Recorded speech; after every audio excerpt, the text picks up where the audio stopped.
Well, good morning, ladies and gentlemen, or good evening if you're in Australia, like I am with James, who is the top man at Intrepid Travel. Good evening, James. Good evening, good morning, Graham. So how is life in Melbourne?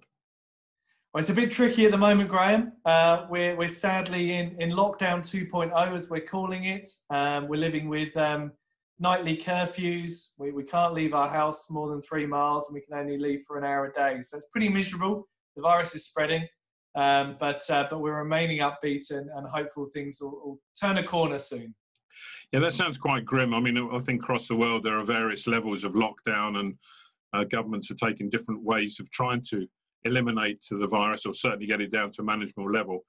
On a general point, though, Intrepid Travel, it's been going for a long time. Perhaps you can, for the benefit of our audience, give me a little bit more, perhaps just do you a little bit of a commercial for this interview of what you actually do and why you do it. Is it purely for profit, or are you really one of these messiahs of the travel industry who are trying to do good? Yeah, I don't know if we're a messiah, but yeah, we do try and benefit all stakeholders as best we can. So Intrepid's been going for 31 years, Graham. We do small group adventure trips predominantly all throughout the world. Last year we carried 450,000 customers to over 120 countries around the world.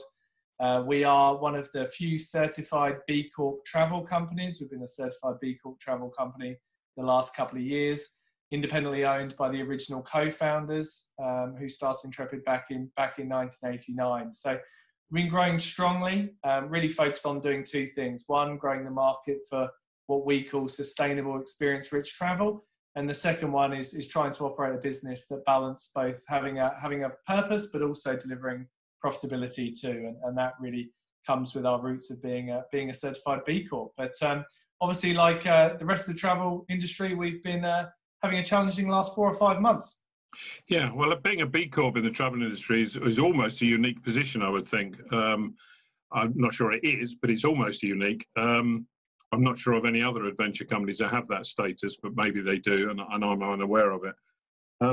But do you think what's the differentiation between, say, Intrepid and, it is a competitive market. Lots of people have jumped on this, peace, love, open-toed sandal, pipe smoking scenario of going out on holiday and doing good to locals as well as yourself. What differentiates yours from everyone else?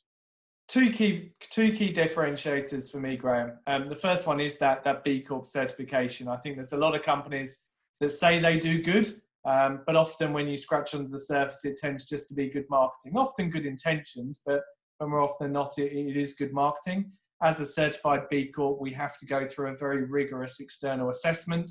That qualification for us took us 3 years. It wasn't something we just decided we were going to do and we made it happen. It was a 3-year process. So very rigorous, and we're proud to be one of the few travel companies that are a B Corp. I think the second key one, Graham, is that Intrepid has 25 destination management companies around the world. And so we really have that kind of vertical integration in terms of ownership of the supply chain, which gives us that consistency of product range. We tend not to use different third-party suppliers and shop things around based on price. We have our own DMCs enabling us to employ our own local people.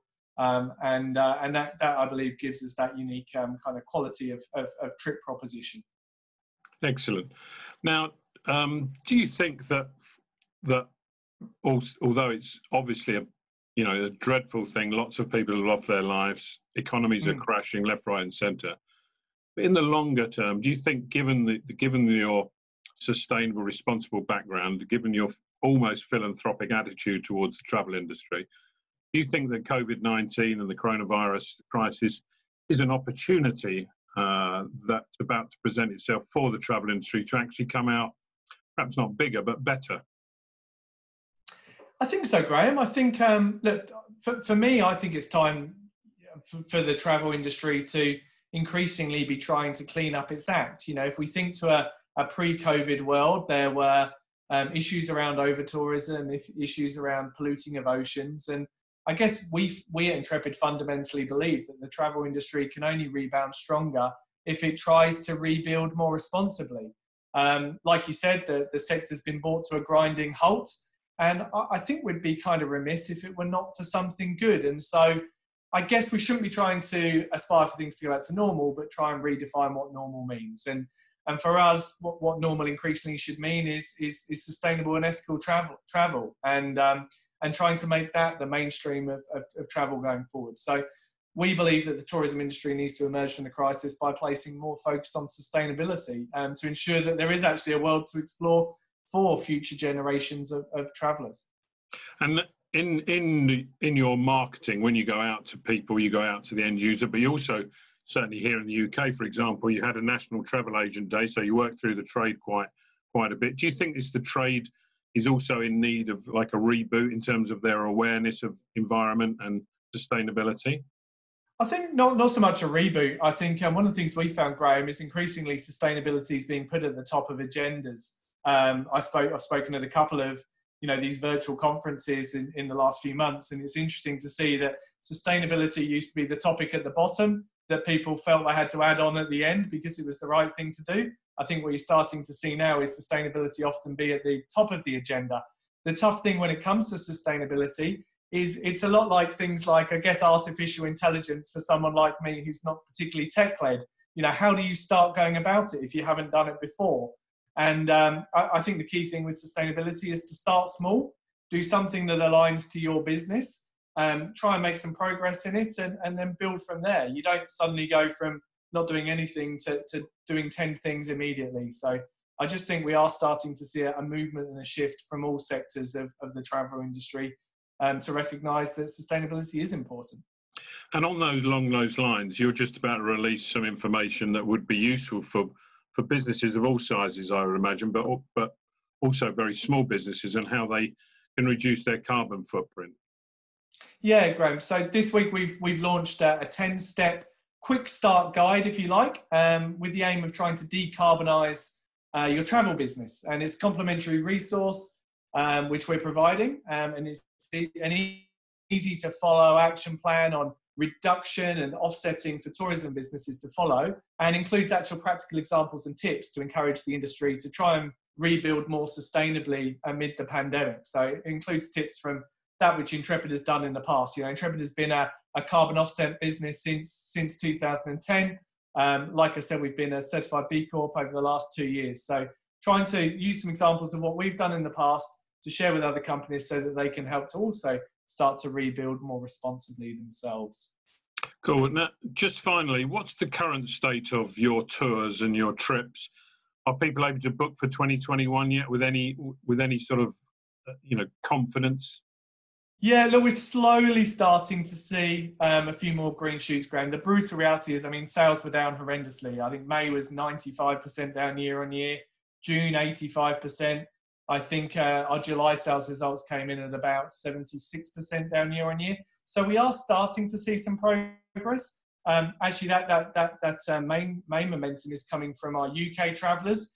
We're actually thrilled that this week we're actually starting to operate our first trips for the first time in 4.5 months. So we've got a Lake District cycling holiday going, and we've also got a retreat happening in the Greek islands. And we'll be looking to run a range of further European trips in September and October. But of course, many Brits are booking now for next year. We're certainly seeing that March, April and May are currently the most popular months. And in terms of the styles of travel, we're seeing lots of focus on our active type trips. Our cycling and our walking are doing well, with many people having rediscovered those hobbies during lockdown. So yeah, that's very interesting. That's what we're seeing at the moment. Yeah, that's very interesting. I said it was the final question, but it wasn't. I've got one more. Have you had to adapt or adopt new areas or adapt your existing trips to suit these conditions? I don't necessarily mean, wiping down and wearing masks and all that. I mean, in terms of product, you mentioned a cycling trip in the Lake District or walking trip in the Lake District in the UK. Is that a new trip to you? Have you extended your product portfolio? We have. We've never operated in the UK before, Graham. First time for us. So it's why over the course of the last couple of months, we've actually entered the domestic market for the first time.